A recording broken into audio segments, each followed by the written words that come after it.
Sir,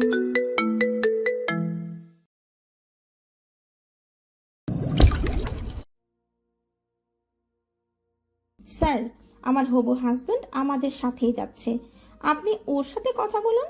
আমরা কোনো রকম জালিয়াতি করে যাওয়ার চেষ্টা করছি না। সহসা পুলিশ অফিসার গর্জে উঠল, চুপ করুন। সবার একই বয়ান থাকে, কেউ ধরা পড়ার পর স্বীকার করে না যে তারা ইচ্ছাকৃতভাবে জালিয়াতি করেছে। তন্মধ্যে দুজন লেডি কনস্টেবল এসে হাজির হলো। অফিসার তাদের আদেশ করলো, দুজনকে নিয়ে চলুন। স্যার প্লিজ আমার কথা শুনুন, আমরা কোনো অপরাধী নই, এখানে হয়তো কোনো ভুল হচ্ছে। সৃজার অজস্র অনুনয় বিনয় কোনো কাজে আসলো না। দুজন কনস্টেবল তাদের টেনে হিঁচড়ে নিয়ে যেতে লাগলো। ইনভেস্টিগেশন রুমে নিয়ে যাওয়ার সময় সৃজার ভয়ার্ত দৃষ্টি হঠাৎ করে আটকে যায় কাচের দেয়ালের অপর প্রান্তে।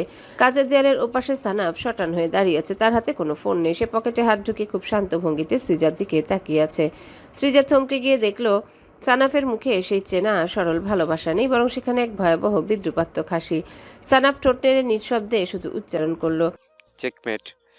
সৃজা দূর থেকে তার ঠোঁটের কারুকার্যে স্পষ্টত সেই বিশ্বাসঘাতকতার শব্দটি অনুধাবন করতে পারল। তার পায়ের তলার জমিন খিচে গেল। অনুভব করলো জীবনের প্রথমবার স্বার্থপরতা ভুলে কাউকে বিশ্বাস করাটা ছিল তার সবচেয়ে বড় ভুল। কিন্তু সৃজা তখনও যেন বিশ্বাসই করতে চাইছে না। চোখের পলকে নিজের এমন ধ্বংস, এটা ভ্রম। সে ছটফট করে উঠল। কনস্টেবলের হাত থেকে নিজেকে ছাড়ানোর ব্যর্থ প্রচেষ্টা করতে করতে অদূরে বসে চেঁচিয়ে বলল, সানাফ, সানাফ, তুমি এটা করতে পারো না। আমি তোমায় ভালোবেসেছিলাম সানাফ, আমি তোমায় নিজের সবটা দিয়ে বিশ্বাস করেছি। তুমি আমায় ধোঁকা দিতে পারো না। প্লিজ সানাফ, আমায় বাঁচাও। তুমি কেন আমার সাথে এমনটা করছো? আমি কি ক্ষতি করেছি তোমার? সানাফ নির্বাক ইস্পাতের ন্যায় কঠিন অবয়বে দাঁড়িয়ে আছে। সৃজা শেষবারের অশ্রুসিক্ত চোখে ফিরে তাকালো, কিন্তু সানাফের কোনো দয়া হলো না তার উপর। দীর্ঘ 1 ঘন্টার ইনভেস্টিগেশনও যখন কোনো সুরাহা মিলল না, তখন সপাটে এক চড় পড়ল সৃজার গালে। পুলিশ অফিসার চেয়ারের হাতল সশব্দে হাত চাপড়ে হিসিয়ে বলল, সত্যি কথা বলুন, আপনার পরিকল্পনা কি ছিল? সৃজা ফুপিয়ে ফুপিয়ে কেঁদে উঠে বলল, আমার কোনো পরিকল্পনা ছিল না। আমার ফিয়ন্সে আমায় ইচ্ছাকৃতভাবে ফাঁসিয়েছে স্যার। ও আমার থেকে 50 লক্ষ টাকা নিয়েছে আমার ভিসা করানোর জন্য, যেন ভিসায় কোনো সমস্যা না হয়। কিন্তু ও আমার থেকে বেশি টাকা নিয়ে ভুয়ো একটি ভিসা বানিয়ে দিয়েছে, যাতে আমায় পুলিশ গ্রেফতার করে। আপনি ওকে খুঁজে বের করুন। ও এই এয়ারপোর্টেই আছে। Please sir, believe me. ওকে খুঁজে পেলেই আপনি সব প্রশ্নের জবাব পাবেন। সৃজা অনুনয় করে বলল। পুলিশ অফিসার মৃদু হেসে বলল, কে আপনার হবু হাজবেন্ড? সারাপ মৃধা? দেখুন তো চেনেন কিনা। কনস্টেবল দরজা খুলে দিতে সানাফ দরজা দিয়ে মুখ ঢুকিয়ে উকি দিল। চমৎকার হেসে বলল, হাই সিজা। ওপোস, সরি, সিজা নাকি জোবা নাকি নিশা, কোনটা বলে ডাকি তোমায় বলো তো? বলতে বলতে সানাফ রুমের ভিতর ঢুকলো। অফিসারের সাথে হ্যান্ডশেক করে সৃজার সামনে এসে দাঁড়ালো। সৃজা অনুনয় করা ভুলে গেল। সে বিস্মিত নয়নে তাকিয়ে আছে সানাফের দিকে। তোতলাতে তোতলাতে বলল, তুমি এই নামগুলো জানো কিভাবে? বোকা প্রশ্নে সানাফ অট্টহাসিতে ফেটে পড়ল। বলল, তোমার কি মনে হয় সিজা, সবাই ইমরোজের মতো বলদ আর অন্ধ? অবশ্য চরিত্রহীন মানুষের জন্য তোমাদের মতো মেয়েরা সোনার হরিণ। তাদের কথা বাদ দিলাম, কিন্তু তুমি জগতের সব পুরুষকে অমন ভাবে কেন বলো তো? আমি হুট করে একটা মেয়ের সাথে এতটা গভীরভাবে মিশে যাব যে তার দুঃখ কষ্ট নিজের ঘাড়ে তুলে নেব, এটা তুমি একবারও গভীরভাবে ভেবে দেখলে না? ইস, আমার আফসোস হচ্ছে তোমার জন্য। পরপরই চঞ্চল কণ্ঠে বলল, আমার কাছে তোমার জীবনের বিগত 12 বছরের সব ডিটেলস রয়েছে সিজা। কত মেয়ের ঘর ভেঙেছো, কত বাচ্চাকে পিতাহীন মা হারা করেছো, কত ধনী ব্যক্তির ব্যাংক অ্যাকাউন্ট লুট করেছো, তার সব ডিটেলস আছে। অবশ্য সেগুলো এখন অফিসার শাহিদের কাছে জমা রয়েছে। সৃজার মা থমকে গেল। চোখের সামনে শুধুই ধ্বংসলীলা দেখে সৃজা উদ্ভ্রান্তের মতো বলল, আমি চিনি না এদের।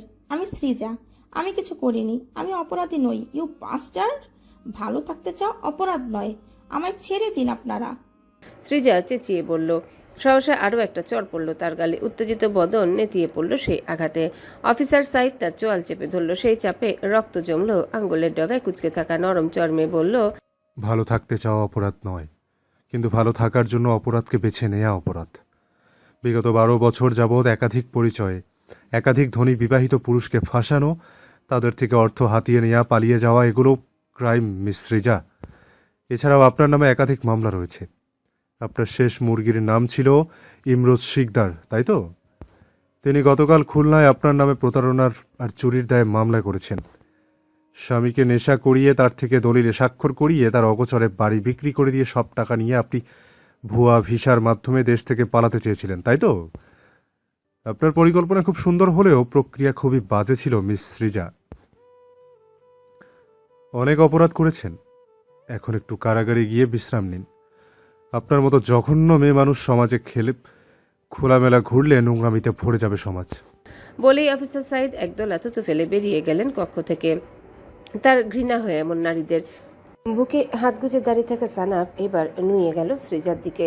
চেয়ারের 2 হাতলে হাত রেখে চোখ রাখলো সৃজার ক্রুদ্ধ লালচে নেত্রপানে, ফিসফিসিয়ে বলল, জান, তোমায় একটা সিক্রেট বলি, হ্যাঁ? তুমি যখন খারাপ করো না, কারাগারে তোমার উত্তেজিত শরীরকে ঠান্ডা করার জন্য বিশেষ ব্যবস্থা করা হবে। এমনভাবে ব্যবস্থা করা হবে তুমি তোমার শরীরের দিকে আর তাকাতেও পারবে না। আর একটা নিশ্চয়ত করব আমি আর এরোজ। সৃজা আরেক দফা চমকালো। সে অবিশ্বাস্য নয়নে তাকে অস্ফুট স্বরে বলে উঠল, এরোজ? ইয়া এরোজ, ভুলে গিয়েছো বুঝি? কথা বলবে? ওয়েট, আমি তোমার সাথে তার কথা বলিয়ে দিচ্ছি। উদ্ভিদ হয়ে আছে তোমার সাথে কথা বলার জন্য, খুব খুশি হবে। সানাফ তৎক্ষণাৎ কাউকে ফোন দিয়ে ফোনটা সৃজের মুখের সামনে ধরতে সৃজা শুকনো ঢোক গেল। স্ক্রিনে ভেসে উঠল একটা শান্ত মুখশ্রী, অথচ 2 চোখে জল জল করছে ক্রূরতা আর হিংস্রতা। ল্যাপটপে এঁটে থাকা বিবর্ণ মুখটি দেখে এরোজ বাঁকা হেসে চোখ মারল, ফিসফিসিয়ে বলল, hi sweetheart, welcome to the hell. তুমি প্রতিবার আমায় ভুলে যাও কেন সুইটহার্ট? প্রতিবার তুমি আমায় ভুলে যাও আর প্রতিবার আমায় এমনি বিশ্রী কোনো কাণ্ড করে মনে করাতে হয় যে তুমি আমার 2টো কলিজার জীবন নষ্ট করে দিয়েছো। পরপরই হিংস্র পশুর ন্যায় হিসিয়ে বলল, আমার কলিজা ঝাঁঝরা করে দিয়ে তুই কিভাবে শান্তিতে থাকতে পারিস বলতো? 8 মাস পাখির মতো উড়ে বেরিয়েছিস, কিন্তু অনেক হয়েছে। আমি সুখে থাকবো না, তুইও সুখে থাকবি না, হিসাব বরাবর। এবার তুই অন্ধকার কারাগারে পচে মরবি, আর ওখান থেকে তুই কিভাবে বের হস সেটা আমি দেখে নিব। আমি এরোজ যতদিন বেঁচে আছি তুই ততদিন কারাগার থেকে বের হতে পারবি না। আর কোনোদিন তোর জন্য কোনো মৌনতা ধুকে ধুকে মরবে না, আর কোনো নায়দরা বাবাহারা হবে না।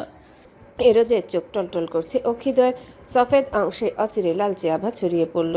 সৃজা এবার তেজ ভুলে গেলে হাম্মা করে কেঁদে উঠল। সে ছটফট করতে করতে বলল, এরোজ, আমি দুঃখিত, আমি দুঃখিত, আমি তোমার পায়ে পড়ছি, এমনটা করো না প্লিজ। আমি আর কখনো এমন কোনো কাজ করব না এরোজ, প্লিজ। আমায় কারাগারে পাঠিও না। আমি আজ পর্যন্ত যা যা করেছি তার জন্য সবার কাছে পা ধরে ক্ষমা চাইবো, তবু আমায় বাঁচিয়ে নাও এরোজ। আমার বাবা নেই, আমার পরিবার চালাতে আমার এসব করতে হয়েছে। তুমি তো জানো একটা মেয়ের জন্য সমাজে মান সম্মানের সাথে বেঁচে থাকা কতটা কঠিন। আমাদের না খেয়ে মরে যেতে হতো এই কাজ না করলে। প্লিজ এরোজ। সৃজা ফুপিয়ে কাঁদছে আর অনুনয় করছে, কিন্তু সময় শেষ। এবার শুধুই ফয়সালা হবে। সৃষ্টিকর্তা বেঁচে থাকার জন্য অনেক হালাল এবং পবিত্র উপায় রেখেছেন। অল্প খেয়ে বাঁচবো, কিন্তু তবুও অসৎ পথে গিয়ে টাকা রোজগার করব না, এই নীতিমালা অনুযায়ী জীবনযাপন করা বাধ্যতামূলক। কিন্তু সৃজা এই নীতিমালা অনুসরণ করেনি, তাই তার চূড়ান্ত স্থান হলো ওই অন্ধকার কালকুচুরিতে। ফোনটা কেটে গেল। হাত পা বাঁধা অবস্থায় সৃজা ছটফট করতে করতে একদম শান্ত হয়ে গেল। সানাফ এবার অন্য কাউকে ফোন দিল। স্ক্রিনে ভেসে উঠল সুপ্তির ক্রন্দনরত মুখশ্রী। বোন আর মায়ের করুণ দশা দেখে সুপ্তি ফুপিয়ে কেঁদে উঠল। হিতাহিত জ্ঞান শূন্য হয়ে অনুনয় করে বলল, ভাইয়া প্লিজ আপুকে আর আম্মুকে ছেড়ে দিন, তারা আর কখনো এমন কাজ করবে না ভাইয়া। প্লিজ এমনটা করবেন না ওদের সাথে। মা আর বোন ছাড়া আমার এই পৃথিবীতে কেউ নেই ভাইয়া, একটু দয়া করুন। সানাফ কঠিন চোখে তাকালো সুপ্তি আর সুপ্তিকে আগলে ধরে রাখা নত মাথায় থাকা ছোট ভাইয়ের পানে। কঠোর গলায় বলল, তারা যত পাপ করেছে তার জন্য এতটুকু শাস্তি খুব প্রয়োজন শক্তি। তোমায় এর জন্য দেখাচ্ছি যে এরপর থেকে নিজেকে সামলিয়ে চলবে। আমার ভাই আর আগত বাচ্চা নিয়েই আমরা আগামী জীবন হবে। তুমি যদি এর বাইরে কোনো রকম যত্ন কিংবা দুশ্চরিত্রের মতো কাজ করো কিংবা আমার পরিবার ভাঙতে চাও, তবে তোমার অবস্থাও তোমার মা আর বোনের মতো হবে। Mind it. পরপরই ভাইয়ের উদ্দেশ্যে বলল, সরি, নিজের বউকে সামলে রাখিস। কেমন পরিবারের মেয়ে তা তো জানিসই। এরপর কোনো বিপদে ঘটলে কিন্তু আমি তোকে একটুও সাহায্য করব না। সানি মাথা নিচু করে নিয়ে বলল, আমি ওকে চোখে চোখে রাখবো ভাইয়া। আমার বাচ্চা কিংবা আমার সংসারের কোনো ক্ষতি করতে চাইলে ওকে এখানেই একদম পুঁতে ফেলবো, তুমি চিন্তা করো না। সুপ্তি থমকে গেল সানির হুমকি শুনে। সে কিয়ৎকাল মা আর বোনের দিকে এক দৃষ্টিতে তাকিয়ে রইল, যেন এটাই শেষ দেখা। দিন শেষে এটাও বুঝলো সে একদম নিঃস্ব হয়ে গিয়েছে। এখন সানি আর তার বাচ্চাকে আঁকড়ে ধরে একটা পাক পবিত্র সুন্দর জীবনযাপন করায় তার জীবনের একমাত্র মানে। আর কোনো উপায় নেই। উঁচু পেট আঁকড়ে ধরে সুপ্তি একটা ক্ষীণ নিঃশ্বাস ফেলল। সানাফ বেরিয়ে যায় কামরা থেকে। এরোজ ল্যাপটপের স্ক্রিনে ভেসে থাকা অফিসার সাইদের পানে চেয়ে বিনম্র কণ্ঠে বলে, থ্যাংক ইউ অফিসার। শেষ মুহূর্তে যদি আপনি আমাদের কথা শুনে সাহায্য না করতেন তবে এই কাজ কখনোই সম্ভব ছিল না। আজ আপনার সাহায্যের কারণে হয়তো অনেক নারীর সংসার বেঁচে যাবে, অনেক বাচ্চার মাথার উপর বাবার আশ্রয় টিকে থাকবে। অফিসার সাইদ মৃদু হেসে বলল, এটা আমার কর্তব্য ছিল মিস্টার এরোজ। আপনাকেও অনেক ধন্যবাদ। সমাজে লুকিয়ে থাকা এরকম একজন ঘন পোকাকে আইনের আওতায় আনতে সাহায্য করার জন্য। এরোজ মৃদু হাসলো, বলল, ধন্যবাদ আমায় না স্যার, সানাফকে দিন। বেচারা অনেক কষ্ট করেছে, ইউটিউব দেখে দেখে ফ্ল্যাটিং করা শিখেছে। গায়ে পড়া মেয়েদের থেকে কিভাবে নিজের ইজ্জত বাঁচাতে হয় তার আপ্রাণ চেষ্টা করেছে। বলে এরোজ আর সাইদ অট্টহাসিতে ফেটে পড়ল। সানাফ গরম চোখে তাকালো এরোজের দিকে। অফিসার সাইদ সানাফের দুঃসম্পর্কের একজন আত্মীয়। নিজেদের পরিকল্পনা শেষ পর্যায়ে এসে তার সাথে যোগাযোগ হয়। কথা বলার পর সাইদ জানায় সে তাকে সাহায্য করতে রাজি। আর এভাবেই সমাজে লুকিয়ে থাকা একটা ঘুণপোকার নিধন হলো। যে ঘুণপোকা হয়তো একটু একটু করে সমাজে বসবাসরত অনেক সুখী পরিবারে সুখ খেয়ে নিত। সানাফ উঠে দাঁড়ালো। বিদায়ের উদ্দেশ্যে সাইদের সাথে হ্যান্ডশেক করে বলল, আমার ফ্লাইটের সময় হয়ে গিয়েছে স্যার, আমি যেতে হবে। আশা করি উদ্ধারকৃত টাকা সব আপনার হেফাজতে সুরক্ষিত থাকবে। পুলিশ অফিসার সাইদ গুরুগম্ভীর কণ্ঠে বলল, তার হিসাব পরে হবে মিস্টার সানাপ, কারণ সৃজা তার পরিবারের সাথে মিস্টার ইমরোজ শিকদারও সমানভাবে দোষী। এই টাকা উদ্ধার করতে তাকে বেগ পেতে হবে। অবশ্যই অফিসার, আমার আপনার ওপর পুরো বিশ্বাস আছে। আজ তবে আসি, খোদা হাফেজ। একটা আলতো আলিঙ্গন শেষে সানাপ বেরিয়ে গেল কামরা থেকে। মনটা আজ তার ভীষণ ফুরফুরে লাগছে। বাতাবরণ আজ একটু বেশি পবিত্র, দূষণমুক্ত মনে হচ্ছে। এরোজের পরিকল্পনা অনুযায়ী প্রথম প্রথম এই কাজ করতে তার নারাজি থাকলেও আজ মনে হচ্ছে সে জীবনের সবচেয়ে ভালো কাজটি সাকসেসফুলি সম্পন্ন করেছে। অষ্টকোণে একটা বিশ্বজয়ের হাসি নিয়ে সানাপ নিজের ফ্লাইটে উঠে বসলো। বদ্ধ চোখে প্রার্থনা করলো সৃজার ইমরোজের মতো প্রতিটা মানুষ যেন এভাবে পুরো দুনিয়ার সম্মুখে লাঞ্ছিত হয়ে মৃত্যুবরণ করে। মনতা নাইলের মতো নিষ্পাপ মানুষগুলোকে আর সে যেন কখনোই ঠকতে না হয়। সৃষ্টিকর্তার সকল রহমত বর্ষিত হোক মনতা নাইলের মতো দুঃখী মানুষগুলোর উপর। বলুন আমিন আমিন আমিন। স্ফীত উদরে হাত বুলাতে বুলাতে তপবন দীর্ঘক্ষণ বাদে আবছা আলোর আধারে নিমজ্জিত বারান্দার মাঝে জলজল করা চারটার পানে তাকালো। গালে মেদ জমেছে, যে মেয়েদের চাপে লালচে ঠোঁট দুটো আরো ছোট্ট হয়ে গিয়েছে। চেহারায় যেন পূর্ণিমা চাঁদের ন্যায় উজ্জ্বলতা বেড়েছে। ছোট্ট মেয়েটি সৌন্দর্যে ডুবতে ডুবতে পুরুষালী হাত দুটো আরেকটু কাছে টেনে নিল মেয়েটাকে। রূপকথা নড়ে চড়ে উঠে ঘাড় উল্টে তাকালো অত্যাধিক ফর্সা মুখ পানে। ধূসর ঘোলাটে চোখের কারণে এই ফর্সার মাত্রা আরো বেড়ে যায়। সে ক্ষীণ স্বরে বলল, তানশানি পাপা। মোহগ্রস্ত তপবনের স্থবিরতা এক বিঘ্নতা ঘটল। চোখে চোখ পড়ল। মুখ নামিয়ে লালচে চিকন ওষ্ঠধয় আলতো চুম্বন করে প্রতিউত্তর করল। বলুন মুরপি। রূপকথা স্মিত হাসলো, বলল, ছানারা কার মতো হলে আপনি বেশি খুশি হবেন? বাচ্চাদের হার্টবিট এসেছে থেকে মেয়েটা এমন কত শত কৌতূহল প্রকাশ করে। তপবন একটু ভাবুক হলো না। বেতের সোফায় কাঁধ এলিয়ে দিয়ে মেয়েটার রেশমের ন্যায় চুলে হাত গলিয়ে দিয়ে বলল, তারা সুস্থ সবল আমার বুকে আসুক শুধু, আমি তাতেই খুশি। রূপকথা বিরক্ত হলো। পুরুষালী বুক চাপড়ে বলল, তানশানের পাপা, যা জিজ্ঞেস করেছি তাই বলুন না। বলুন না কার মতো হলে আপনি বেশি খুশি হবেন? একজন আমার ফেরিটেলের মতো আর একজন তাদের ভাইজানের মতো হলে বেশ খুশি হব আমি। আপনার মতো হলে খুশি হবেন না? রূপকথার উৎসুক কণ্ঠে তপবন চমৎকার হেসে বলল, তানশান তো আমার কপি পেস্ট, আমার আর তানশানের মাঝে মধ্যে তফাৎ নেই, একজনের মতো হলেই হলো।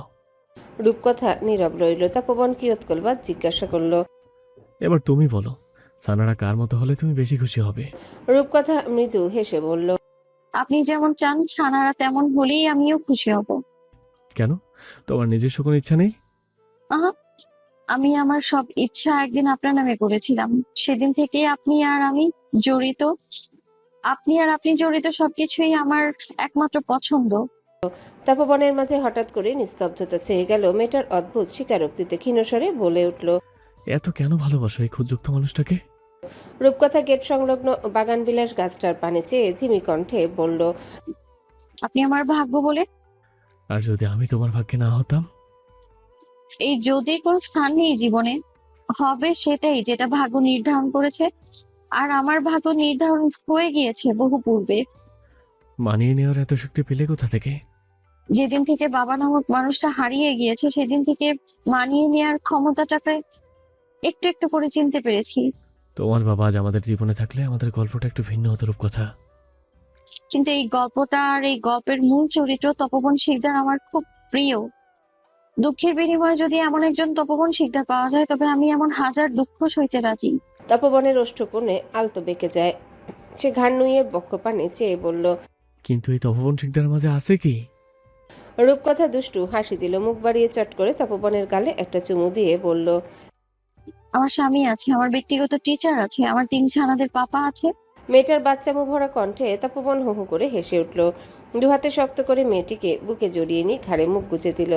দাড়িযুক্ত মুখটি ভীষণ আদরের সাথে ঘষতে ঘষতে বলল। আমার আদরের ফেরিটেল, আপনাকে ভীষণ ভালোবাসি। রূপকথা লাজে রাঙা লজ্জাবতীর ন্যায় মিয়ে রইল। তপবন তার কাঁধে থুতনি ঠেকালো, বলল।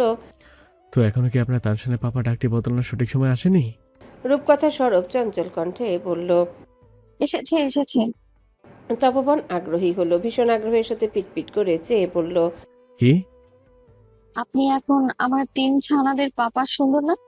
তপবন সরব মুখ গোমরা করে নিল, বলল। না, সুন্দর না। আমি সানাদের পাপা হওয়ার আগে রূপকথার বর।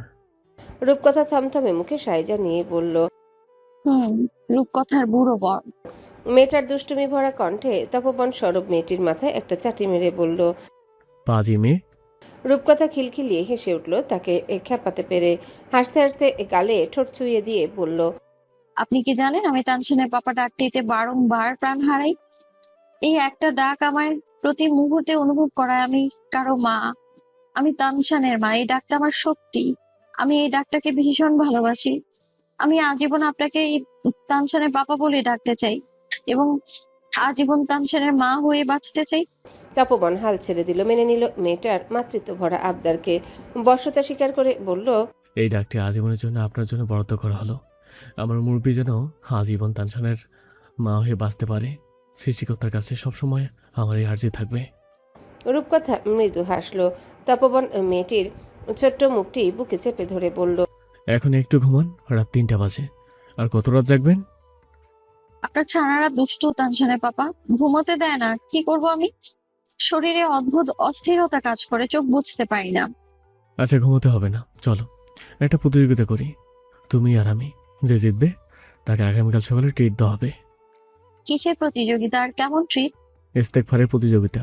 তুমি জিতলে আমি তোমায় আগামীকাল সারা শহর রিক্সা করে ঘুরিয়ে দেখাবো আর ব্রেকফাস্ট করাবো বাইরে নিয়ে গিয়ে।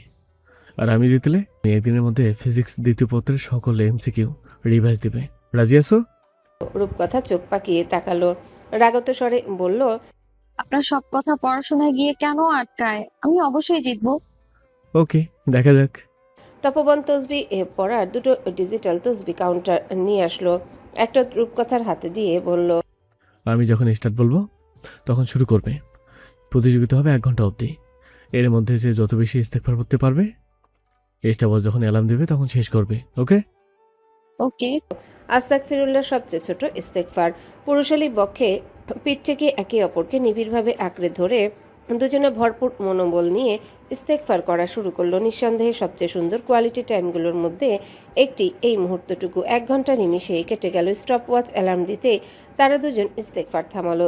দুজনার কাউন্টার দেখতে রূপকথার মুখ ছোট হয়ে গেল, কিন্তু তপবনের মুখে হাসি। সে 1100 বার ইস্তেগফার করেছে আর রূপকথা 1000 বার। রূপকথা পাণ্ডুর মুখে শব্দ করলো। ধুর। তপবন হাসতে হাসতে বলল। আগামীকাল ফিজিক্স দ্বিতীয় পত্রের সব এমসিকিউ রিভাইজ দিতে হবে, মনে থাকে যেন। আমিও তো ভুলো মানা নই। রূপকথা মুখ বাঁকিয়ে বলল। তপবন হেসে তার নাক চেপে ধরল নাকলসের মাঝে। রূপকথা চেঁচিয়ে উঠল। রাতটুকু সেভাবে প্রিয় বুকটিতে কেটে গেল রূপকথার। হরমোনাল পরিবর্তনের কারণে রূপকথার ইদানিং ঘুম হয় না। তার কারণে সারাদিন শেষে তপবনের রাতটুকু এমনি এলোমেলো কাটে, কিন্তু কখনো এর জন্য ক্লান্তিবোধ হয় না। কেননা মেয়েটার এই সকল কষ্ট যে শুধুমাত্র তাকে আরও একবার বাবা ডাক শোনানোর জন্যে, সে আজীবন কৃতজ্ঞ থাকবে। ফজরের আজান দিতে তপবন ছেলেকে নিয়ে নামাজ পড়তে গেল। নামাজ পড়ে এসে বাড়ির সামনে দাঁড়িয়ে রূপকথাকে ফোন দিল, বলল, বাইরে চলে এসো তাড়াতাড়ি। কেন? রিক্সা করে শহর ঘুরবে না, খালিশপুর গিয়ে ব্রেকফাস্ট করবে, আসো। রূপকথা কোমরে হাত দিয়ে বলল। কিন্তু আমি তো প্রতিযোগিতা ছেড়ে দিয়েছি। তপবন হেসে বলল, আপাতত দৃষ্টিতে তুমি হেরে গেলেও আল্লাহর কাছে তুমি বিজয়ী, কারণ সংখ্যাটা ম্যাটার করে না, ম্যাটার করে তুমি কতটা ধীর স্থির সুন্দর করে ইস্তেকবার করেছো। আর নিঃসন্দেহে এতে তুমি জিতে গেছো। সুন্দর করে তৈরি হয়ে এসো, স্লিপার পড়বে, কোনো ফেলার ঢিল নয়। রূপকথার মুখে হাসি ফুটে উঠল প্রিয় মানুষটির মনোমুগ্ধকর কথায়। এই মানুষটা হেরে যাওয়া রূপকথাকে সবসময় বিজয়ী অনুভব করায়। সে তড়িঘড়ি করে তৈরি হয়ে নিচে নামতেই তানশান বরাবরের ন্যায় হাত বাড়িয়ে দিল মায়ের দিকে। রূপকথা আঁকড়ে ধরল ছেলের হাত। অজস্র প্রভাতের ন্যায় আজকের প্রভাতটিও রূপকথার জন্য সুপ্রভাত ছিল। তার 3 ছানার সাথে নিজাম সত্যিকার অর্থে একজন স্বার্থবাদী নারী ছিল, যার সব জেদ স্বার্থ নেশা জুড়ে ছিল শুধুমাত্রই ওয়াহিদকে আটকে রাখা। আজ যখন ওয়াহিদ তাকে চিরতরে ছেড়ে গেল, তখন সে তার মানসিক শক্তি খুইয়ে বসলো। সে ভুলে বসলো সে কারোর মা। সে ওয়াহিদ ব্যতীত নিজের একাকী শূন্য ব্যর্থ জীবন সহ্য করতে না পেরে পাগল হয়ে গিয়েছে। তাকে এখন বেশিরভাগ সময়ই হাসপাতালে রাখা হয়। আর নিহাম, সে একটু একটু করে বড় হচ্ছে নীলিমার টানাপোড়ানের সংসারে। তপবনের করা বাড়িটা মাত্র 1 তলা সম্পন্ন হয়েছে। নীলিমা তার বেঁচে থাকার সম্বলটুকু নিয়ে সেখানেই উঠেছে। শুক্তারাকে নিহাম আর তানশানের স্কুলে ভর্তি করেছে তপবন। তাদের সকল প্রকার দেখাশোনা সেই করে। নীলিমা দুঃখে জর্জরিত এক নারী। তার জীবনের প্রতিটা ধাপে দুঃখ ভিন্ন ভিন্ন রূপে এসে হাজির হয়। 10 বছর পূর্বে তার দুঃখের নাম ছিল স্বামীর হারিয়ে যাওয়া। 10 বছর পর তার দুঃখের নাম ছিল স্বামীর ফিরে আসা। বর্তমানে তার দুঃখের নাম স্বামীর রেখে যাওয়া দায়িত্ব। দুঃখ কোনোভাবেই ওনার পিছু ছাড়ে না, কেউ বোঝে না। তিনি নিহাম নামক ছেলেটার দিকে তাকালে পুরনো সব দুঃখগুলো চোখের সামনে ভেসে ওঠে। তবুও বরাবরের মতোই ওনাকে দাঁতে দাঁত চেপে সহ্য করতে হয়। কারণ তিনি একজন মা। একজন নারী পাষণ্ডতা করতে পারলেও একজন মা কখনোই পাষণ্ডতা করতে পারে না। নীলিমাও পারেন না। ভাত একই রকম পড়ে থাকতে দেখে নীলিমা এগিয়ে গেলেন। আঁচলে গলার ঘাম মুছে নম্র স্বরে জিজ্ঞাসা করলেন, খাচ্ছ না কেন? স্কুলে দেরি হয়ে যাবে। নিহাম নতমাথায় বলল, আমি হাত দিয়ে খেতে পারি না। নীলিমা এক পলক শান্ত দৃষ্টি ফেলে রান্নাঘরে গিয়ে হাত ধুয়ে আসলেন। নির্বিকার ভাত মেখে নিহামের মুখের সামনে ধরতে নিহাম মুখ তুলল। এক পলক নীলিমার শ্রান্ত মুখশ্রী দেখে চুপচাপ খাবারটা মুখে পুরে নিল। এতদিন নির্জনা বেগমই তার খেয়াল রেখেছেন, খাইয়ে দিয়েছেন, নিজের কাছে রেখেছেন। খাওয়া শেষে ওয়াহিদের ড্রাইভার বাড়ির সামনে আসলো। নীলিমা মেয়েকে কিছু টাকা দিয়ে বললেন, অচেনা কেউ ডাকলে যাবে না, আর কিছু দিলে খাবেও না। শুক্তারা সায় জানালো। নীলিমা দাঁড়িয়ে থাকা নিহামকে দেখে পুনরায় মেয়ের উদ্দেশ্যে বললেন, ভাইয়ের সাথে সাথে থেকো। শুক্তারা এবারেও সায় জানালো। নীলিমা এগিয়ে গিয়ে আঁচলের গিট থেকে নিহামকেও 100 টাকা বের করে দিলেন। বললেন, এটা দিয়ে কিছু খেয়ে নিও। কিন্তু আমার কাছে অনেক টাকা আছে। নীলিমা নির্বাক এগিয়ে দেয়। টাকাটা ফিরিয়ে নিলেন। বললেন, আচ্ছা যাও, নিজের খেয়াল রেখো। নিহাম মাথা নেড়ে বেরিয়ে গেল। শুক্তারা গাড়ির কাছে এসে দাঁড়াতে নিহাম নিজ উদ্যোগে গাড়ির দরজা খুলে দিল। শুক্তারা উঠে বসলো। গাড়িটা হারিয়ে গেল দৃষ্টিসীমা থেকে। নীলিমা এক বুক দীর্ঘশ্বাস ফেলে দৃষ্টি সরিয়ে নিলেন। নতুন ঘরে লেগে থাকা ইট, বালি, সিমেন্টের ধুলো পরিষ্কার করতে থাকা 3 জন মহিলা কিছুটা ব্যথিত নয়নে নীলিমা এসেছে থেকেই তারা দেখছে মহিলা একটু বেশি দুঃখী। মুখে কখনো হাসি তো দূরের কথা, মন খুলে কথা বলতেও দেখা যায় না। একজন না পারতে প্রশ্ন করেই বসলো, এই তুমি এত দুঃখী কেন? সারাক্ষণ মন খারাপ করে থাকো কেন? নীলিমা ফিরে তাকালেন নিজের ডান দিকে। বললেন, জীবনের মানেই তো দুঃখ। মহিলাটি ভ্রু কুঁচকে হঠাৎ করে প্রশ্ন করলো, জীবন তোমারে কি দিছে? নীলিমা অবিচল কণ্ঠে বললেন, দুঃখ। আর কিছুই দেয় নাই? নীলিমা ম্লান হাসলেন। বললেন, দিয়েছে। দুঃখগুলো এক নিমেষেই ভুলে যাওয়ার জন্য 2টো সুখ দিয়েছে। তবে হাসো। আমার হাসি 10 বছর আগে কেউ কেড়ে নিয়েছে, তাই এখন হাসতে ভুলে গিয়েছি। কিন্তু বিশ্বাস করুন, আমি ভীষণ সুখী। মহিলাটি ফের ব্যথিত হলো নীলিমার এমন ধরনের কথায়। সে মলিন মুখে আবারও কাজে মনোযোগ দিল। তপবন রূপকথা আর তানশানকে নিয়ে ঘরে ঢুকতেই দেখলো ঘরময় থমথমে পরিস্থিতি। রোজ, নির্জনা বেগম, তকদির শিকদার থমকে দাঁড়িয়ে আছে বসার ঘরে। সকলের উৎসুক দৃষ্টি টিভির পর্দায়। ব্রেকিং নিউজ, হযরত শাহজালাল বিমানবন্দরে 2 নারী প্রতারক। নিজস্ব প্রতিবেদক, ঢাকা। গতকাল সকাল 10টায় হযরত শাহজালাল আন্তর্জাতিক বিমানবন্দর থেকে ভুয়া পাসপোর্ট ও ভিসা সহ 2 নারীকে আটক করেছে কর্তৃপক্ষ। পরবর্তীতে পুলিশের জিজ্ঞাসাবাদে বেরিয়ে আসে একের পর এক চাঞ্চল্যকর তথ্য। পুলিশের জিজ্ঞাসাবাদে তাদের বিরুদ্ধে ধনী ব্যক্তিদের ফাঁদে ফেলে অর্থ আত্মসাৎ ও একাধিক সুখী পরিবার ধ্বংস করার লোমহর্ষক তথ্য বেরিয়ে এসেছে। জানা গেছে, গতকালও তারা জনৈক ব্যক্তির সকল সম্পত্তি প্রতারণার মাধ্যমে বিক্রি করে দিয়ে মোটা অঙ্কের অর্থ হাতিয়ে নিয়ে ভুয়া ভিসায় দেশ ত্যাগের চেষ্টা করেছিলেন। যে ব্যক্তি ছিলেন ওনার অস্থায়ী স্বামী। বর্তমানে তারা পুলিশের হেফাজতে রয়েছেন। এই চক্রের সাথে আরও কেউ জড়িত কিনা তা খতিয়ে দেখতে জোরদার তদন্ত শুরু করেছে আইন শৃঙ্খলা রক্ষাকারী বাহিনী। আটক নির্জনা বেগম বাকরুদ্ধ হয়ে গেলেন। টিভির স্ক্রিনে সৃজার আর তার মায়ের ছবি ভেসে উঠতে দিন শেষে তিনি মা। অনুভূতি আজও রয়ে গিয়েছে। তিনি অবিশ্বাস্য নয়নে তপবনের পানে চেয়ে বললেন, তপবন, আমাদের ইমরোজের সব সম্পত্তি বিক্রি করে দিয়ে পালিয়ে গিয়েছিল সৃজা। তপবন পেছনে হাত গুটিয়ে থমথমে মুখে ছেলের পানে চাইল। বাবা নীরব ইশারা বুঝতে তানশান নীরবে নিজের ঘরে চলে গেল। তপবন থমথমে মুখে বলল, আম্মা, আমাদের দায়িত্ব ছিল ছোটবেলা থেকে ভালো খারাপের জ্ঞান দিয়ে ভাই বোনদের বড় করা। আমরা করেছি, কিন্তু ভাই বোন আমাদের পরামর্শ কতটুকু গ্রহণ করবে সেটা তাদের ব্যক্তিগত ব্যাপার। আমি ইমরোজ আর এরোজকে সমানভাবে বড় করেছি। এখন একজন মানুষ আর একজন অমানুষ হয়েছে, এতে আমার কোনো হাত নেই। আমি মোটেও অবাক হইনি ইমরোজের পরিণতি, বরং অপেক্ষা করছিলাম এই দিনটির। তবে এত তাড়াতাড়ি যে এই দিনটি আসবে তা আমার ধারণা ছিল না। তাই আমার কোনো সহানুভূতি হচ্ছে না তার জন্য। দয়া করে আপনি আপনার আবেগ সামলান। এই জীবন তার নিজের জ্ঞানে বেছে নিয়েছে, এখানে আমাদের কিচ্ছু করার নেই। এই বিষয়ে এই ঘরে আর কোনো আলোচনা হবে না। রোজ, ঘরে যাও। ভাইয়ের দারাজ কণ্ঠে রোজ নীরবে ঘরে চলে গেল। রূপকথা দীর্ঘশ্বাস ফেলে রান্নাঘরের দিকে পা বাড়ালো। অন্তঃস্থলে একটা কথাই আসলো, কিন্তু আমি তো প্রতিযোগিতা হেরে গিয়েছি। কাউকে কষ্ট দিয়ে কেউ ভালো থাকে না, কিন্তু একদিন ঠিক তার কর্মের ফল পাবেই।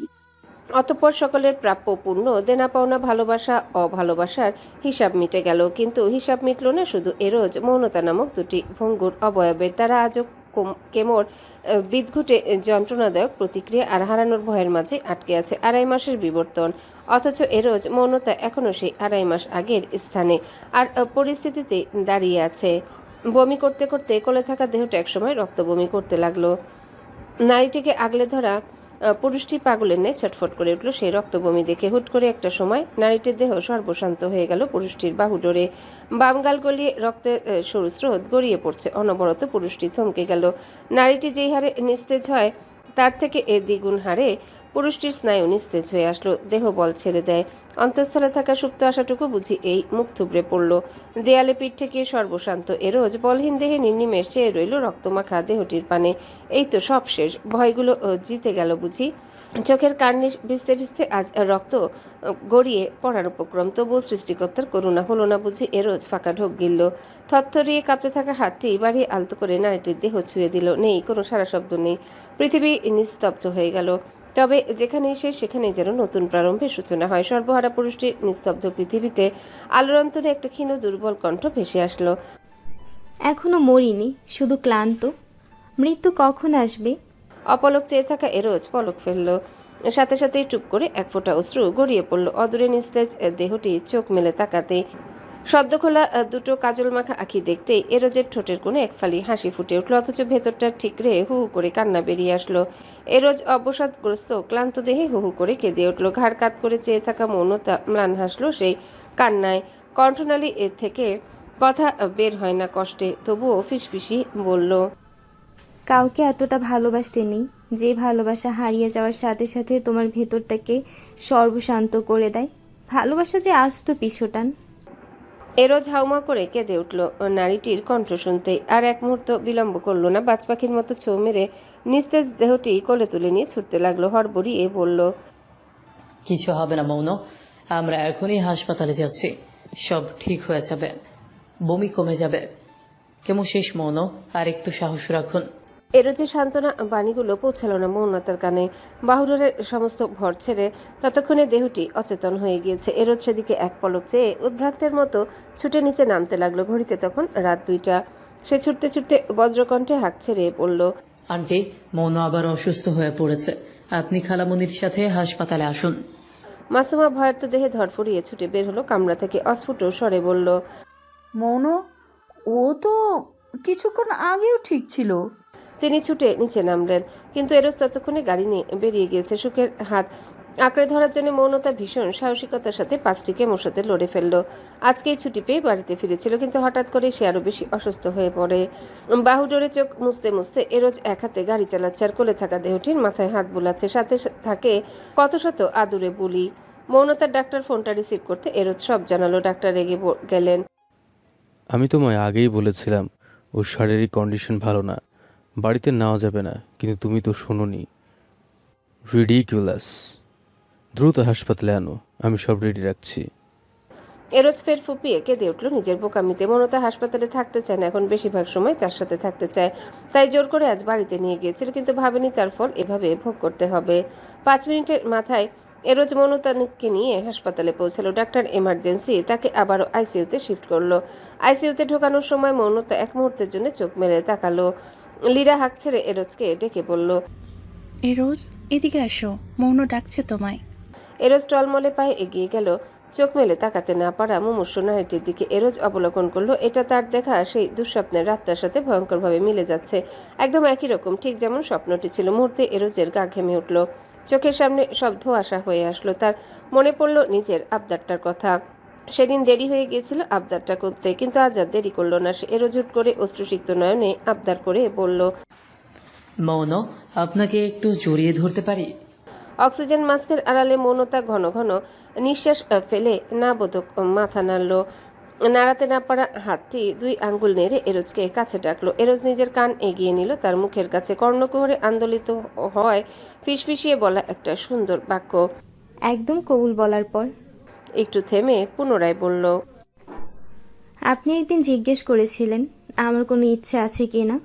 আমার একটা ইচ্ছে আছে, আমার একটা সুন্দর সংসার হবে। আমার স্বামী আমায় আর আমার নাইলকে পুরো পৃথিবীর ঊর্ধ্বে গিয়ে ভালোবাসবে। কখনো আমায় ছেড়ে অন্য নারীর কাছে যাবে না, আমায় চোখে হারাবে। বলতে বলতে মৌনতার আওয়াজ ফুরিয়ে গেল। চোখ পুনরায় বুজে গেল। কার্নিশ বেয়ে টপ টপ করে গড়তে থাকা নোনা জলগুলো এক দৃষ্টিতে তাকিয়ে রইল এরোজ।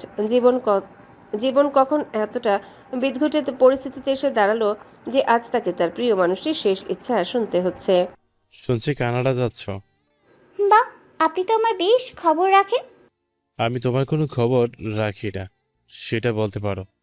তৃষানের কণ্ঠে অবসাদ। এই অবসাদ চেনা জানা অনুভূতিকে বারংবার জানতে চাওয়ার। আর এগুলো কেন? মন, মস্তিষ্ক, ভাবনা সবটা জোরে যেই মানুষটা আছে তার খবর রাখতেও সুখ সুখ অনুভব হয়। রোজ বদ্ধ নেত্রে হেসে উঠল, বলল, তো এত মাস পর আপনার মনে পড়েছে আপনার মন মস্তিষ্কে জুড়ে থাকা মানুষটার কথা? ভারী অদ্ভুত। রোজের কণ্ঠে তাচ্ছিল্যের আভাস। তৃষান ম্লান হেসে বলল, নিজেকে যাচাই করছিলাম। কি পেলে? ভালোবাসা ভুলের মধ্যে দাঁড়িয়ে থাকা এক দিকভ্রান্ত প্রতীকের খুঁজে পেলাম। দিকভ্রান্ত পথিকটি কি এখনো সঠিক পথ খুঁজে পাননি? পেয়েছে। সেই সঠিক পথটি তবে কি? রোজ শিকদার। রোজ সজোরে চোখ মেলে তাকালো। আধারে দৃষ্টি রেখে জিজ্ঞাসা করলো, ভালোবাসা নাকি ভুল? ভালোবাসা। এমনটা কেন মনে হলো? বিগত কয়েক মাস যাবৎ আমি হেনে হয়ে ভালোবাসা আসল সংজ্ঞা খুঁজছি, কিন্তু প্রতিবারের জবাবে আমি শুধু একটা নাম পেয়েছি, আর সেটা হলো রোজ শিকদার। আর পূর্বে যেটা ছিল? ভুল, যেটা আমার অনিয়মে লজ্জিত করে, অস্থিরতায় আমার ঘুম কেড়ে নেয়, শান্তি কেড়ে নেয়, নিজের চোখে চোখ রাখার ক্ষমতা কেড়ে নেয়। সেটা কখনো ভালোবাসা হতে পারে না রোজ। তৃষানের কণ্ঠে স্পষ্ট যন্ত্রণার আভাস। সেই ভুলের যন্ত্রণা যা আজও তাকে লজ্জিত করে। রোজের ওষ্ঠকোণা আলতো বেঁকে যায়, পুনশ্চ কর্ণকুহরে আন্দোলিত হয়। তৃষানের অমোঘ কিছু প্রেমময় বাণী। তুমি ভালোবাসা চেয়েছিলে রোজ। আমার কাছে ভালোবাসার সংজ্ঞা মানে রোজ শিকদার, ফিউচার ওয়াইফ মানে রোজ শিকদার, আমার বাচ্চা কাচ্চা মা মানে রোজ শিকদার, বৃদ্ধ বয়সের হাতে হাত ধরে হাঁটার সঙ্গী মানে রোজ শিকদার। এটা ব্যতীত আমি আর কোনো ভালোবাসা খুঁজি না রোজ। কিন্তু তোমার কাছে ভালোবাসা মানে কি আমি জানি না। তৃষা এক নাগারে বলে থামলো, অপেক্ষা করলো অপর প্রান্তে থাকা নারীটির জবাবে। কিন্তু নির্দয় নারীটি তার ধৈর্যের পরীক্ষা দিচ্ছে। সে পুনরায় ডাকলো, রোজ। তুমি জবাব দাওনি। রোজ আধার পানে এক দৃষ্টিতে চেয়ে বলল, কানাডা থেকে আসার পর বাবা মাকে সম্বন্ধ নিয়ে বাড়িতে পাঠাবেন। ঠিক এতটুকু জবাব আসতেই ফোনটা কেটে গেল। আশ্চর্য, অবিশ্বাস্য, হতবিহ্বল তৃষান বাকরুদ্ধ হয়ে গেল। কিয়ৎকাল কেটে গেল ও নতুন এই অনুভূতি অনুভব করতে। যখন ঘোর কাটলো তখন দ্রুত আবারও ফোন দিল রোজকে। লাগাতার ফোন বাজতেই রোজ রেগে মেগে রিসিভার কানে ঠেকালো। কি সমস্যা? জবাব দিয়েছিলাম। রাত 1টা বাজে, ঘুমাচ্ছি আমি। তৃষান হন্তদন্ত হয়ে বলল, কানাডা যেতে তো এখনো 2 দিন। তো আমি বরং মামুনি আর পাপাকে আগামীকাল পাঠাই। আমি আপনাকে সামনে পেলে মাথায় একটা বাড়ি মারতাম, এভাবে আমার কাঁচা ঘুম নষ্ট করার জন্য। ঘুমানোর সময় বিরক্ত করা আমার একদম অপছন্দ। বলেই রোজ ফোনটা কেটে দিল। এই কমাসে বুকের ভেতরে জমা কষ্টগুলো এক নিমিষে হারিয়ে গিয়েছে। বুক জুড়ে অজস্র, অথচ বিগত মাসগুলো কত ছটফট করেছে শুধু এই একটা ফোনের জন্য। অবশেষে লোকটা ভালোবাসার আসল সংজ্ঞা খুঁজে পেল। রোজের ঘুম লম্বা হলো, যেন সে বিগত মাসগুলোর ঘুম একেবারেই পুষিয়ে নিয়েছে। ঘুম থেকে উঠতেই অন্তঃস্থলে পুনরায় রঙিন প্রজাপতির ডানা মেলতে লাগলো। সে ফ্রেশ হয়ে মৃদু গুনগুনিয়ে নাচতে নাচতে রুম থেকে বের হলো। তাদের সিঁড়িটি একদম লিভিং রুমের মাঝ বরাবর। রোজ মনের আনন্দে নাচতে নাচতে সিঁড়ি বেয়ে নামতে নামতে নিদারুণ উল্লাসের সাথে হাত ছেড়ে বলল, বড় ভাবি যান, তানশান, তোমরা কি কোল্ড কফি খাবে? আমি বানাবো এখন।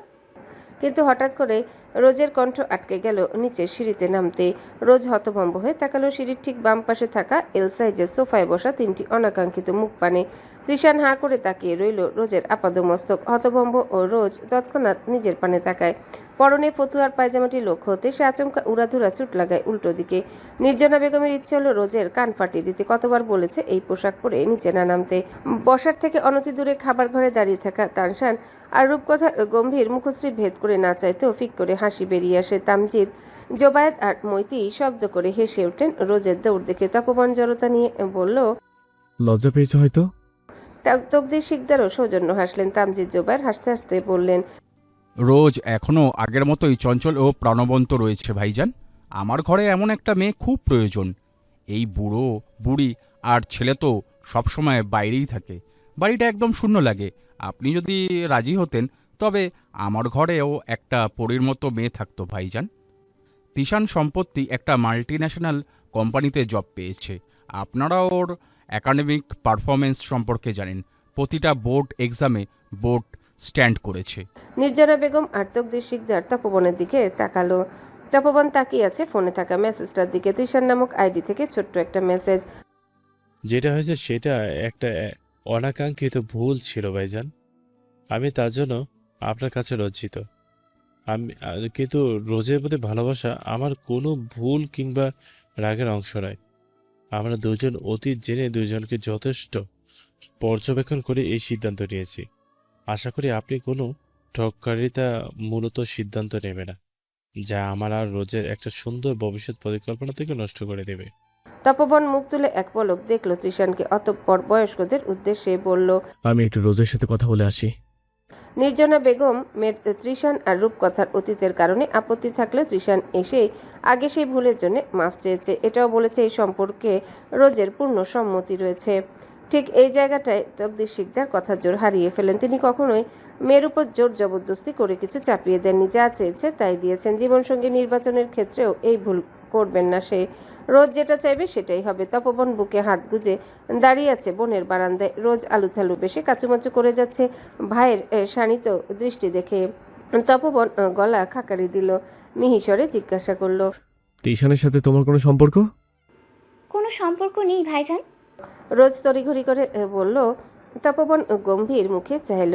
রোজ বোকাশোকা কণ্ঠে বলল, তুমি যেমনটা ভাবছো তেমন কিছু নেই ভাইজান। আমার তার সাথে জাস্ট কয়েক মাস পরে 2-1 বার কথা হয়। সেটাই, কেন কথা হয়? রোজ ফোঁস করে নিঃশ্বাস ফেলে বলল, সে আমায় ভালোবাসে।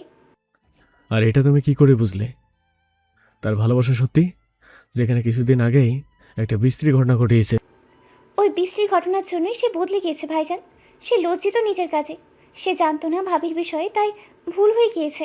যখন জেনেছে নিজেকে পুরোপুরি শুধরিয়ে নিয়েছে, সে ওই ভুল থেকে বের হতেই আমায় অনেক আগেই প্রস্তাব দিয়েছিল, কিন্তু আমি রাজি হইনি। বলেছিলাম যেদিন সে আমার প্রতি ভালোবাসা অনুভব করবে সেই দিনই যেন বাড়িতে প্রস্তাব পাঠায়। তপবন দীর্ঘশ্বাস ফেলল। আড়ালে তবে অনেক কিছু এগিয়ে গিয়েছে, আর কিছু অবশিষ্ট নেই। তাই সে জিজ্ঞাসা করল, তুমি মন থেকে রাজি এই প্রস্তাবে? কোনো প্রেশার ক্রিয়েট করা হচ্ছে না তো? রোজ নত শির থেকেই নাবোধক মাথা নাড়ল। তপবন আর কথা বাড়ালো না, বোনের মাথায় হাত রেখে বলল, আশা করি বুঝে শুনে সিদ্ধান্ত নিয়েছে, কিন্তু জীবনে কখনোই যদি মনে হয় তোমার সিদ্ধান্ত ভুল, সাথে সাথে ভাইজানকে বলবে। ভাইজান সবসময় তোমাদের সাথেই আসছি। রোজ স্মিত হাসলো ভাইয়ের কথায়। সে জানে তৃষান তার সিদ্ধান্ত কখনোই ভুল প্রমাণিত হতে দেবে না। এরপর একটা দীর্ঘ আলাপচারিতায় তকদির শিকদার আর তামজিদ জোবায়ের সিদ্ধান্ত নিলেন এখন আপাতত আংটি পরিয়ে রেখে যাবে, কানাডা থেকে আসার পরে আঁকতে হবে। আর তকদির শিকদারের ছোট ছেলে যখন দেশে আসবে তখন আনুষ্ঠানিকভাবে রোজকে উঠিয়ে নেওয়া হবে। একটা নর্মাল কুর্তিতেই রোজকে আংটি পরানো হলো। এই পুরো সময়টাতে রূপকথার তানশান আপ্যায়ন করেছে তাদের। রূপকথাকে বাধ্যতামূলক সকলের সাথে দেখা করতে হলো। তৃষান একবারের জন্য মাথা তোলেনি, কিন্তু এরপরেও সেই সময়টাতে তানশান একটুও মায়ের হাত ছাড়েনি। মূলত তৃষান বাড়িতে আসার পর থেকে সে মায়ের পিছু ছাড়েনি। রূপকথা রান্নাঘরে ঢুকে মাথার কাপড় ফেলে দিতেই দেখলো তানশানও বেড়ালেন নাই তার পিছে পিছে ঢুকছে। রূপকথা এবার খিলখিলিয়ে হেসে উঠে বলল, এই ছেলে, তুমি আমার পিছু পিছু ঘুরছো কেন?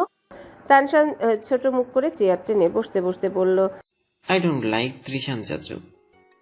রূপকথা স্ফীত মৃদু হাতে পেট আঁকড়ে ধরে এগিয়ে এসে ছেলেটার মাথা এলোমেলো করে দিয়ে বলল, সে এখন তোমার ফুপা, তাকে সম্মান করবে।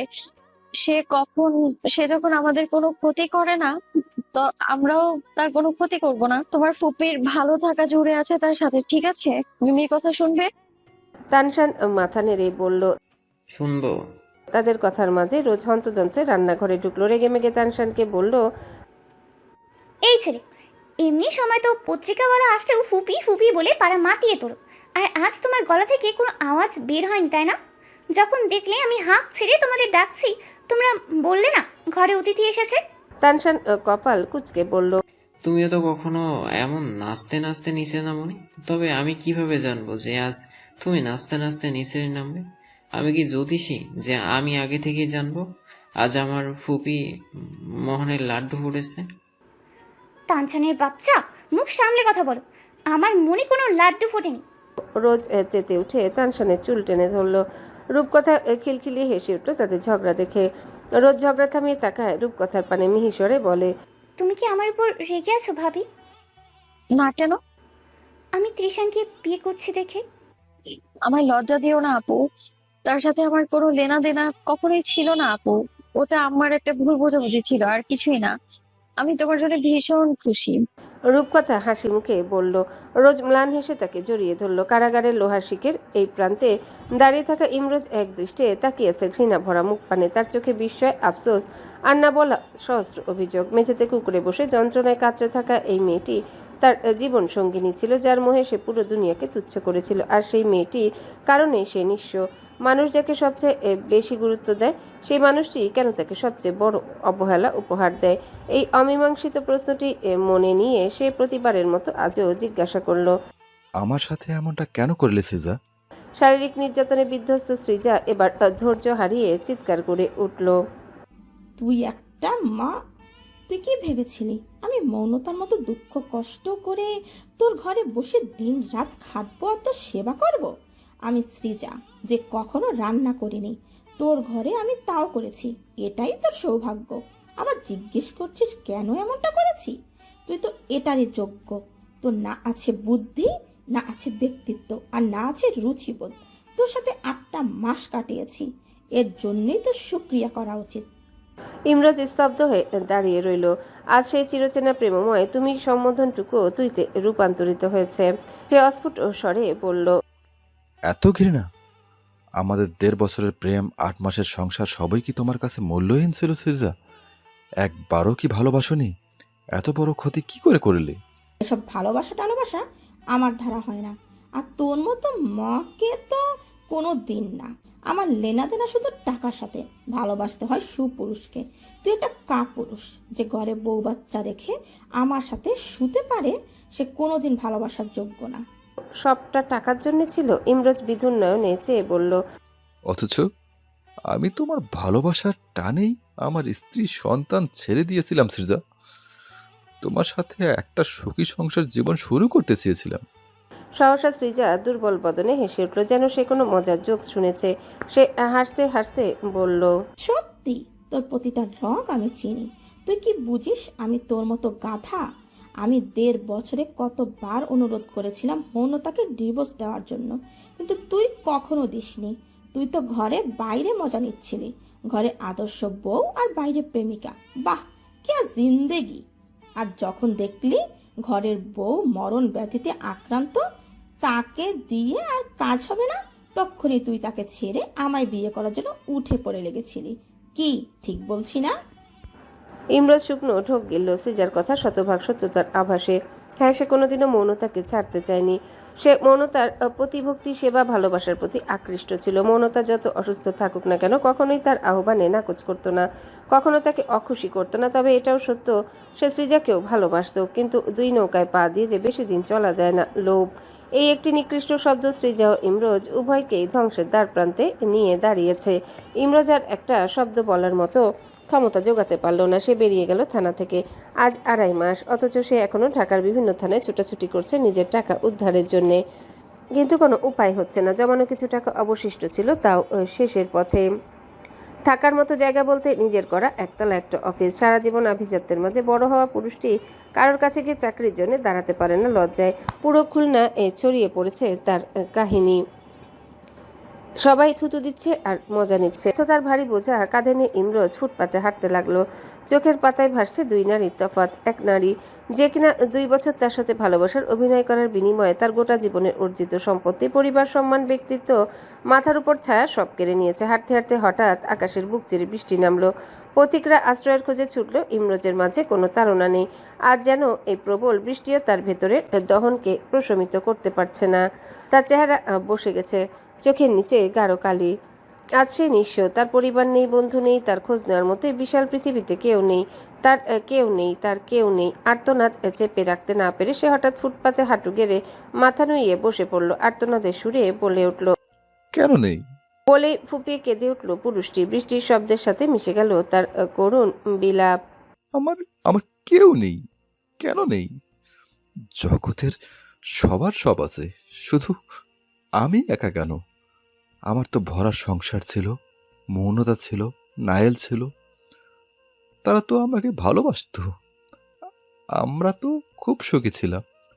তাদের জন্য তো আমি সব কিছু ছিলাম। আমার জন্য তারা পাগল ছিল। তবে তারা আজ কোথায়? তারা কেন আমার একটু খোঁজ নেয় না? আমি কি খুব বড় অপরাধ করে ফেলেছি? আমায় ক্ষমা করা যায় না? আম্মা, আব্বু, ভাইজান, রোজের কি একটুও মনে পড়ে না আমার কথা? সুখ জৌলুসে পরিপূর্ণ ধরনীতে রিক্ত ইমরোজ আজ বুক ফাটা আর্তনাদ করছে রাস্তায় বসে।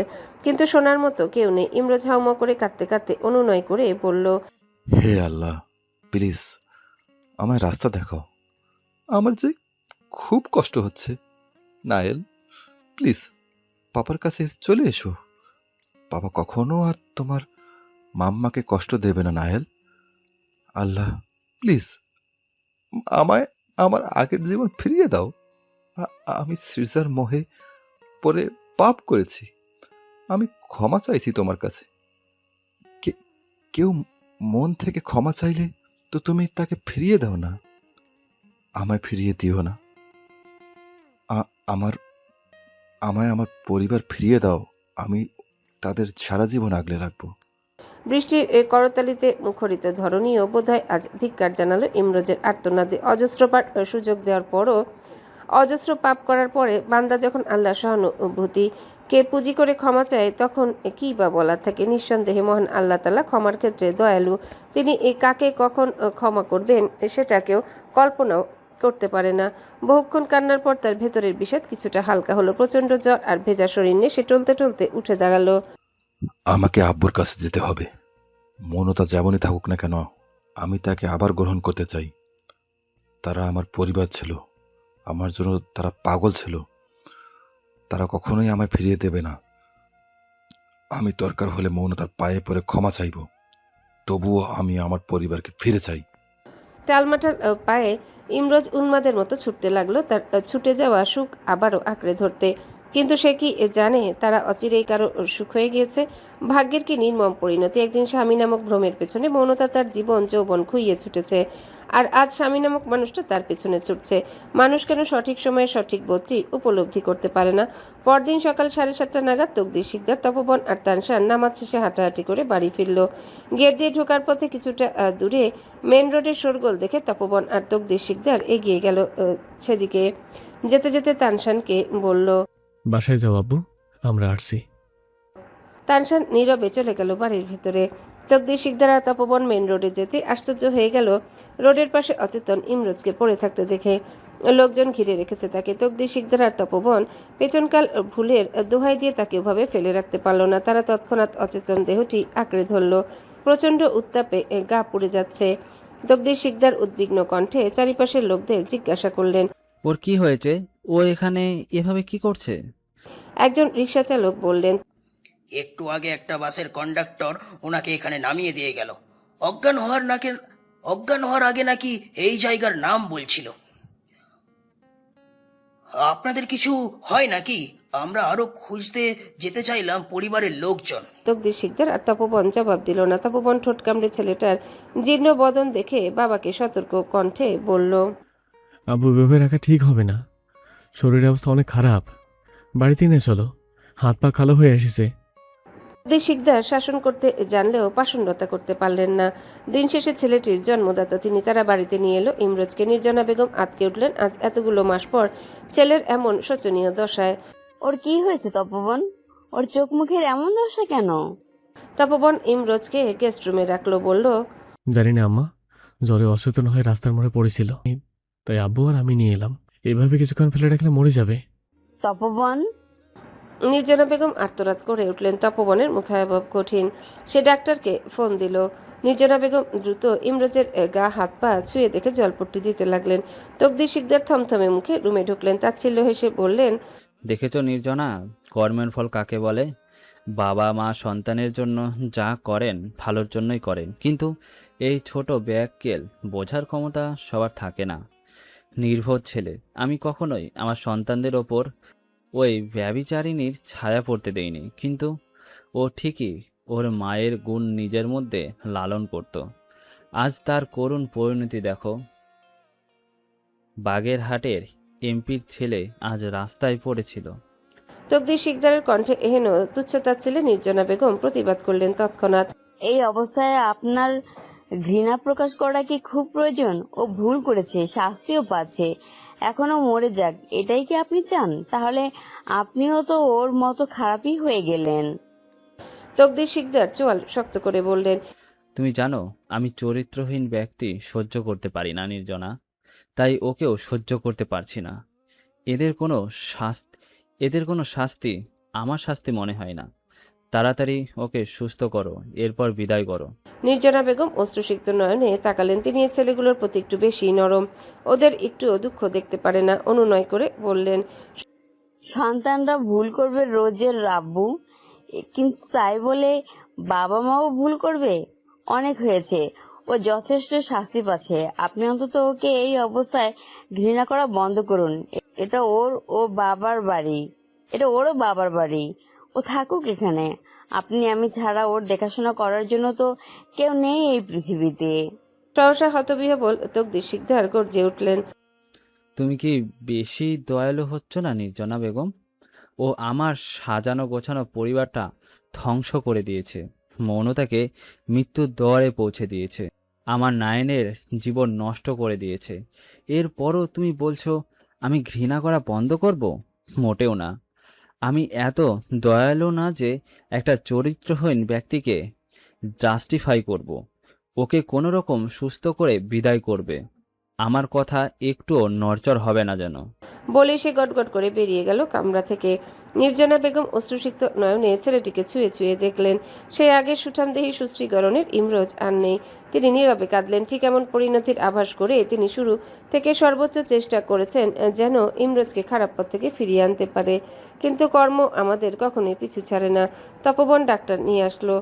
ডাক্তার দেখে বললেন শরীরের অবস্থা সংকটাপন্ন, হসপিটালে ভর্তি করতে হবে। তপবন আর নির্জনা বেগম দেরি করলেন না, তারা হাসপাতালের উদ্দেশ্যে রওনা হলেন। বের হওয়ার আগে তপবন নিজের ঘরে উকি দিল, মেয়েটি নেই। রান্নাঘরে গেল, সেখানেও নেই। অবশেষে ছেলের ঘরে এসে পেল রূপকথাকে। মা বিছানায় শুয়ে শুয়ে ড্রাই ফ্রুটস খাচ্ছে আর ছেলে মায়ের পড়া নিচ্ছে। তপবন ম্লান হাসলো। যতদিন যাচ্ছে রূপকথা চলাফেরা ততই দুঃসহনীয় হয়ে উঠছে। গর্ভ অবস্থায় প্রায় 8.5 মাসের বেশি সময় চলছে। সাধারণত অন্তঃসত্ত্বা নারীদের থেকে দ্বিগুণ ভারী পেট নিয়ে চলাফেরা করা তার জন্য দুষ্কর হয়ে উঠছে। সারা রাত ছটফট করে। তার উপর আগামী মাসে তার টেস্ট এক্সাম। মেয়েটা আরও 1 বছর গ্যাপ দিতে নারাজ।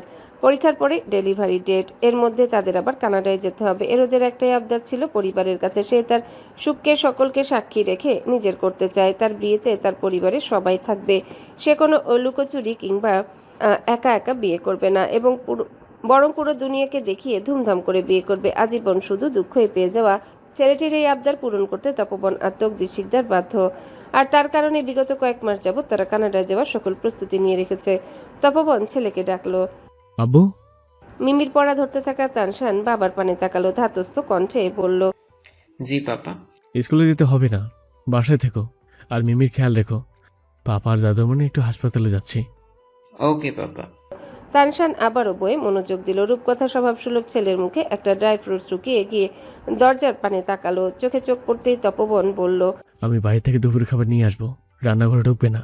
রূপকথা ফোলা ফোলা মলিন মুখে বলল, হসপিটালে কেন যাচ্ছেন? বাসায় কে এসেছে? তপবন চাপা স্বরে বলল, ইমরোজ, ও অনেক অসুস্থ, ওকে হাসপাতালে নিয়ে যাচ্ছি। কি হয়েছে? প্রচন্ড জ্বরে অচেতন হয়ে গেছে। ও, শরীর বেশি খারাপ লাগছে? না। রূপকথা আবারও ছেলের দিকে মনোযোগ দিল। তপবন দীর্ঘশ্বাস ফেলে বেরিয়ে যায়। গর্ভাবস্থার শুরুর দিকে সন্তান রাখা নিয়ে শঙ্কা তৈরি হওয়ায় এখন অসুস্থ থাকলেও ইদানিং মেয়েটা বলে না, বরং দাঁতে দাঁত চেপে সব ব্যথা সহ্য করে নেয়। মাস 2 ধরে তো বাচ্চারা লাথিও দিচ্ছে। তাতে মেয়েটি কাঁদতে কাঁদতে হাসে আর বলে তার বাচ্চারা সুস্থ আছে। তপবন আশ্চর্য হয়ে মেয়েটার ধৈর্য আর সহনশীলতা দেখে ব্যথিত হয়। কি করে একটা ছোট্ট মেয়ে সংসার সন্তান নামক জটিল জীবনে আটকে গেল এই ভেবে। রূপকথা বয়সী মেয়েরা যেখানে জীবনের রঙিন সময়টা উপভোগ করে, সেখানে রূপকথাকে দেখা যায় তার ভারী দেহ সামলে ঘর সংসার সামলাতে ব্যস্ত থাকে। তার মুখে থাকে না কোনো অভিযোগ, কষ্টের ছাপ। তপবনের মনে হয় সে যত যাই করুক না কেন রূপকথার প্রাপ্য তাকে দিতে পারছে না, অথচ রূপকথা এতটুকুতেই তার প্রতি প্রাণ হারায়। ইমরোজের জ্ঞান ফিরতে সময় লাগলো। দুপুর নাগাদ তার জ্ঞান ফিরল। চোখ খুলতে মার ভাইকে দেখতে ইমরোজ অস্বাভাবিক নীরব হয়ে গেল। নির্জনা বেগম তার মাথায় হাত রাখলেন, নম্র কণ্ঠে বললেন, শরীর ভালো লাগছে এখন আব্বা? আব্বা ঠিক কতদিন পর কেউ এমন আদর করে একটু ডাকলো ইমরোজকে। তার ইয়াত্তা নেই। মাকে একাধারে দেখতে থাকা ইমরোজ আচমকায় নীরবতা ভেঙে হু হু করে কেঁদে উঠল। নির্জনা বেগম ভড়কালেন এত বড় ছেলের কান্নায়। কাঁদছো কেন? শরীর খারাপ লাগছে? ডাক্তার বলেছেন আর 2 দিন একটু জ্বর থাকবে, এরপর ঠিক হয়ে যাবে। ইমরোজ জবাব দিল না। কাঁদতে কাঁদতে মায়ের হাতটা টেনে গালে ঠেকালো। বহুদিন বাদ মায়ের সুগন্ধ পেয়ে বদ্ধ নেত্রে অনুভব করতে লাগলো। ইমরোজ কাঁদতে কাঁদতে বলল, আম্মা, কতদিন মাথায় তোমার হাত পেলাম জানো? আমি মরে পড়ে থাকলেও আমার মাথায় এখন আর কেউ হাত রাখে না। আমি অনেক খারাপ মানুষ, তাই না আম্মা? নির্জনা বেগম বুকের ভেতরটা হাহাকার করে উঠল ছেলের এই জীর্ণ দশা দেখে। এমন বিধ্বস্ত ইমরোজকে তিনি আগে কখনোই দেখেননি। তিনি থমথমে মুখে বললেন, এসব কথা এখন রাখো, তুমি অসুস্থ। ইমরোজের কান্নার বেগ আরো বেড়ে গেল। সে মিনতি করে বলল, আমায় ক্ষমা করা যায় না আম্মা? আমি কেন এত বোকা বলো তো? আমি কেন মানুষ চিনতে পারি না? সৃজা আমার সব সম্পত্তি নেয়ার জন্য আমার সাথে 2.5 বছর শুধু অভিনয় করেছে আম্মা। আমি আমার পরিবার হারিয়েছি ওর কারণে। আমার নাওয়েলের সুখ ছিনিয়ে নিয়েছে। তপবন নির্বিকার চিত্তে ফোনের দিকে তাকিয়েছিল। সেখানে গর্ভ অবস্থায় শেষ সময় যমজ সন্তানের মায়েদের নিরাপত্তা নিয়ে এক চিকিৎসকের পরামর্শ সে মনোযোগ দিয়ে শুনছে। ছোট ভাইয়ের অনুশোচনা তাকে বিন্দুমাত্র স্পর্শ করল না।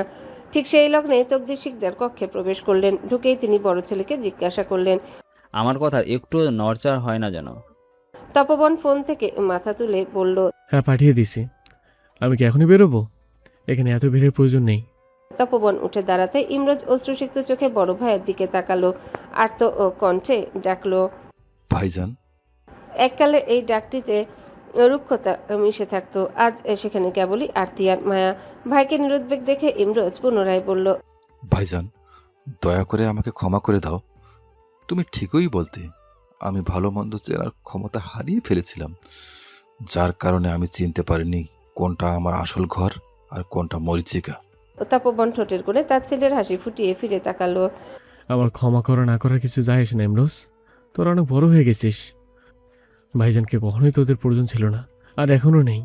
তকদির শিকদার হাত দুটি পেছনে বেঁধে গম্ভীর গলায় বললেন, হ্যালো বন্ধুরা, পরবর্তী পার্ট খুব তাড়াতাড়ি আসবে, তো সবাই অপেক্ষায় থাকো।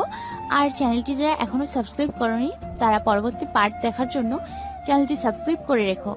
ধন্যবাদ সবাইকে, আমাদের সাথেই থেকো।